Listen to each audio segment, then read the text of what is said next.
దేవుడు దావీదుని గురించి చెప్పిన ఒక అద్భుతమైన సాక్ష్యం ఏంటో తెలుసా? దావీదు నా హృదయానుసారుడు. కోటగాడిగా స్తోత్రాలు చెప్తూ,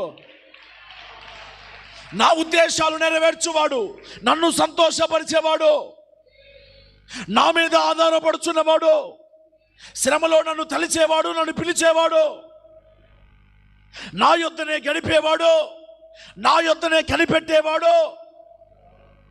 ఇన్ని అనుభవాలు కలిగిన దావీదును నేను ఎట్లా వదిలిపెట్టాలయ్యా?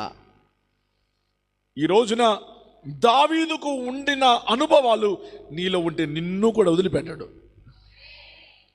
నువ్వు కూడా ఆశతో తనివి తీరా ఆయన్ను సేవించాలయ్యా. అయ్యా, నీ సన్నిధి నాకు కావాలయ్యా, నీ కృప నాకు కావాలి ప్రభా, నీ కృప లేనిదే నేను బ్రతకలేనయ్యా, నీ కృప లేనిదే నేను బయలుదేరలేనయ్యా, నీ కృప నాకు ఉండాలి, నీ సన్నిధి నాకు ఉండాలి అని గనక నువ్వు దేవుని సన్నిధి గురించిన ఆరాటం నీలో ఉంటే నీ సమస్త పోరాటాలు పోతాయి.